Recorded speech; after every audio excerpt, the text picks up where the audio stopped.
Have you ever walked into a home for the first time and felt something shift in your body before you even set your bag down?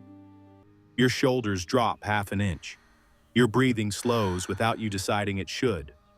Most people assume that feeling comes from a big budget, a professional stylist, or minimalism as a look, all white walls and empty shelves.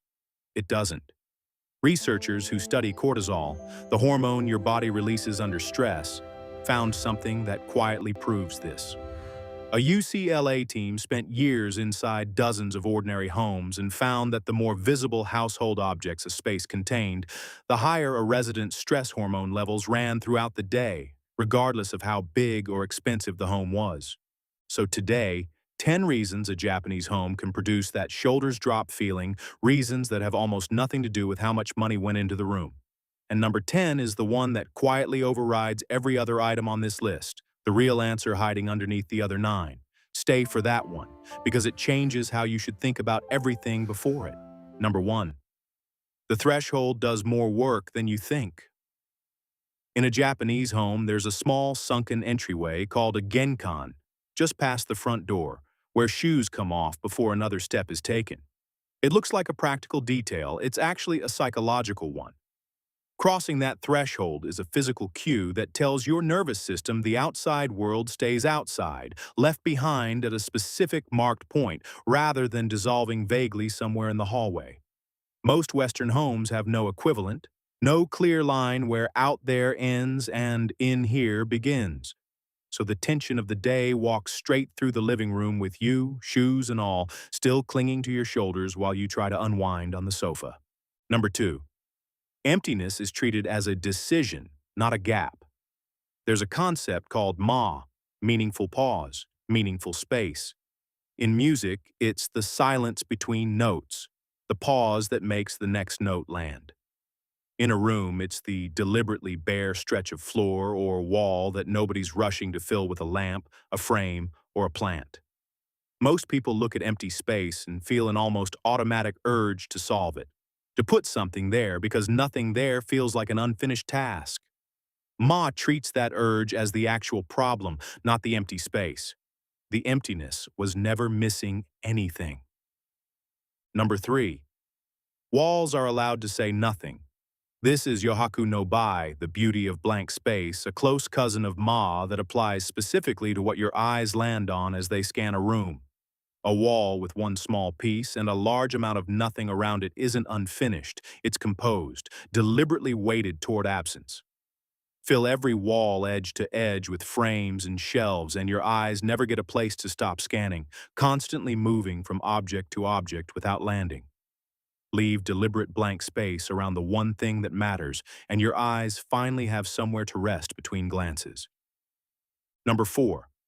Every object has to earn its spot. Kanso is the principle of simplicity through elimination, not simplicity through buying simple-looking things that just happen to be beige. Before an object enters a traditionally kept Japanese room, it's expected to serve a real function, not just look calm sitting there on a shelf. This is the opposite of how most people decorate, where a woven basket or a ceramic bowl gets added purely because it fits an aesthetic, doing no actual job beyond looking the part. Kanso asks a sharper, less comfortable question. What does this object actually do here? Today? For me? Number 5. Nothing in the room is trying to match.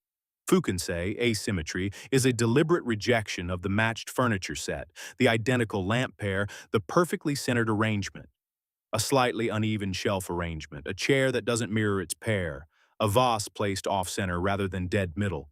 These read as natural rather than sloppy, because rigid symmetry can start to feel like a showroom staged for a photograph instead of a home someone actually lives inside every day.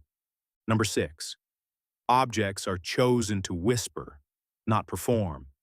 There's a word, Shibui, for a kind of quiet refinement. An object that doesn't try to impress you the second you walk in, but rewards you the longer you sit with it, the longer you actually use it. A single well-made ceramic cup outlasts a shelf of flashy decor precisely because it isn't competing for your attention every single time you glance at it. A room full of objects all trying to be noticed at once is a room that never actually lets your eyes, or your mind, fully relax. Number 7, storage is invisible on purpose. This is where that UCLA finding becomes very literal, not just metaphorical. The study didn't just measure clutter in a general sense, it measured the density of visible household objects, meaning how much your eyes were forced to process at any given moment while standing in a room. A traditional Japanese room conceals almost everything behind sliding panels, built-in cabinetry, or low chests, so the resting visual field of the room stays close to empty even in a home that's fully, comfortably furnished underneath. You can own just as much as anyone else. What actually matters, according to the research, is how much of it your eyes are forced to look at once you're standing still in the room. Number 8. Light is layered, not blasted from above. Traditional homes rarely use a single bright overhead fixture the way most modern rooms default to.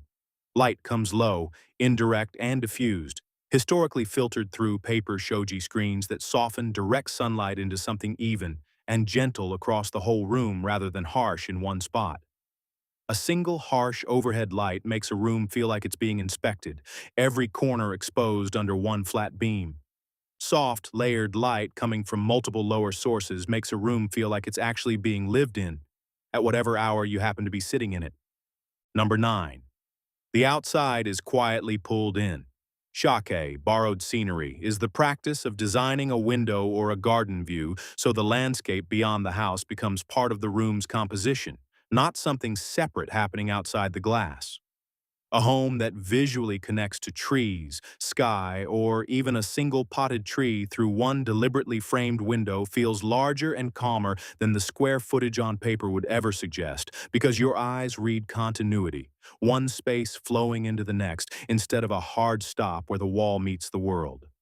Now, number 10, the real answer underneath all 9 of these. None of this works as a one-time decorating choice you make on a Saturday afternoon and then forget about. Every principle above, the empty space, the concealed storage, the soft layered light, only stays true if the room is actively maintained that way, day after day, week after week. A Japanese home doesn't stay calm because it was designed calm once and photographed for a magazine. It stays calm because emptiness, once created, is protected through small daily habits, not preserved like an untouched showroom nobody's allowed to actually live in. The UCLA researchers found something else worth mentioning here, something that ties all 9 of these together. It wasn't just the raw amount of stuff in a home that predicted stress. It was whether people described their own homes using words like unfinished and chaotic, language that reflects an ongoing, unresolved relationship with the space, not just a single messy afternoon that got cleaned up by dinner. Calm isn't a look you achieve once and then keep forever by default. It's a maintained state, closer to a daily habit than a one-time purchase or a weekend project.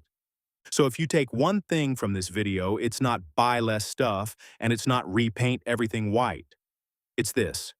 Pick one wall in your home tonight and simply leave it alone. No new shelf, no new frame, nothing added to fill it just because it looks bare right now.